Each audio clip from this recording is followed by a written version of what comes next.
Welcome back to my YouTube channel. My name's Chris, and here we talk about energetic work, energetic dynamics, and shifting the consciousness of the collective. Today, I wanted to talk to you about starting with the end. So, a lot of people that I see that are on their manifestation journey, whether they are working on building a business or working on expanding their social life or finding the perfect romantic partner of their dreams, their soulmate, the person that they're meant to be with, whatever it is, I noticed this common theme, which is people take that same struggle mindset that you get from 3D and from maybe your old job or maybe school or just how you were taught when you were younger, and they take this 3D energy of suffering and doing the right thing in order to get something.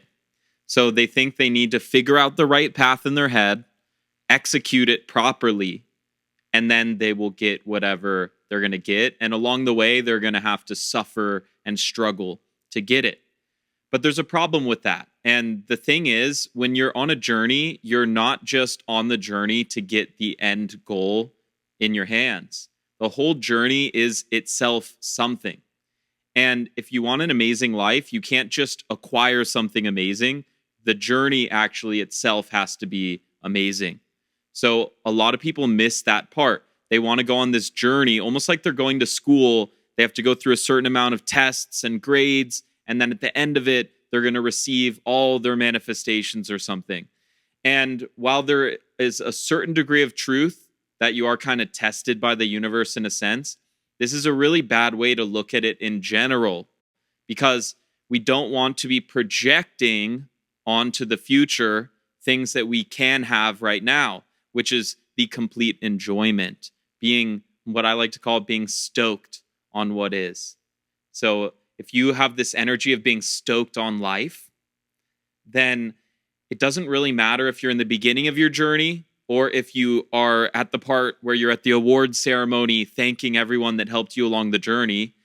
You still are stoked about what you're doing and what you're creating. And that part doesn't change. It goes through little ups and downs and phases, but it doesn't really get better as you get more successful. You can be just as stoked on life as a kid as you are as an adult, and it doesn't really make that much of a difference.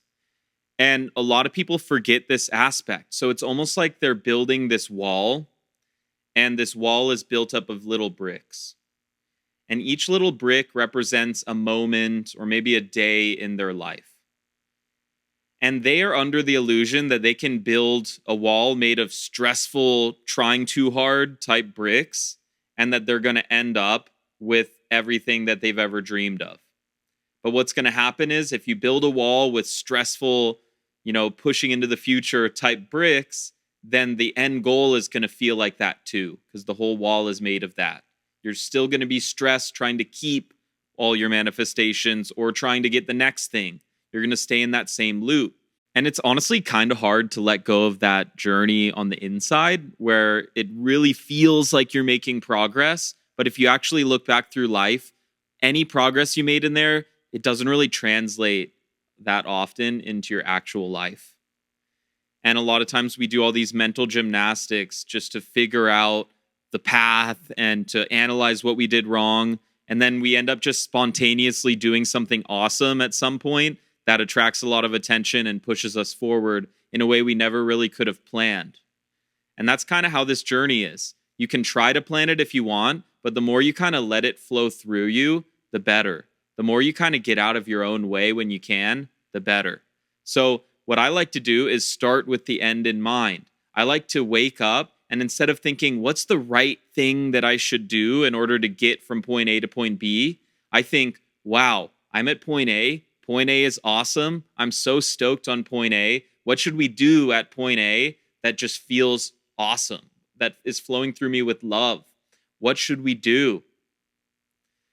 It's not what do we need to do or else we're going to lose it all. It's, wow, I'm so stoked on life right now. What would be an awesome expression of this energy today or right now or in an hour or tomorrow or this week?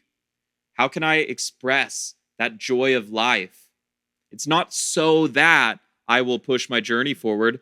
I am already at the pinnacle of my journey in this very moment because I'm stoked on life, and that's all that I need to be.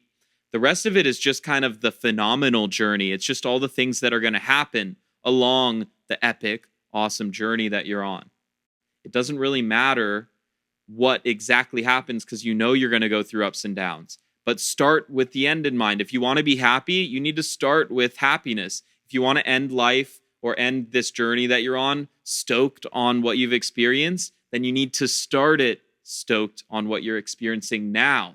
So let's take it back to the wall analogy. You want to be building every day, every week, not necessarily with doing the right stuff, but with doing what is actually true to your soul and feels loving and feels aligned, which is what is being stoked on life, in my opinion. When you're just basically excited to do stuff, you're maybe a little nervous sometimes and things are still new and you go through struggle, but overall, you're just excited to continue. You're not trying to get something checked off your list so you can go back to what you really want to do. It's kind of the opposite. You get other stuff done so that you can go back to your passion and your expression, because that on one side is what you really want to do. Let the passion flow through you. There's a passion in you that wants to come out. It wants to laugh. It wants to live your life. It wants to dance to music. But a lot of times we're still stuck in right or wrong world, in the concepts, in trying to figure stuff out, that we actually are stressing ourselves out trying to get the right answer like it's a test. Just let that passion flow through you. Just like when you're dancing, you don't like force your hand into a movement. The music kind of moves you and you start dancing. Let this happen, but with your work, with your relationships, with your day-to-day existence. Let life kind of dance its way through you. Let that rhythm kind of pulse into the way you make coffee in the morning, into the way you check your emails, into the way you talk to your partner or talk to your best friend or family member. Life is here now, and it's ready to pulse through you and make you feel stoked on life. But you got to be ready for it to dance through you. Otherwise, you're going to be trying to figure out how to do life in the right way instead of just letting it happen. I'm building an epic community called the Circle of Wisdom, and it's a bunch of really cool spiritual people that are in there already, and it's growing every single day. So if you want to check it out for free, then just click the link in the description. If you want to reach out to me for any sort of spiritual support or just support in your business or anything like that, then book a strategy session with me. I do free 30-minute strategy sessions with people that are thinking about working with me. And overall, thanks so much for watching. I want to continue to expand this energy we have here. Check out some of my other videos and let me know in the comments what else you want me to cover. What other topics would be awesome for you to hear that you feel like might help advance your journey a little bit. If I can, I'll talk about them. So thanks so much for watching, and I'll see you next time.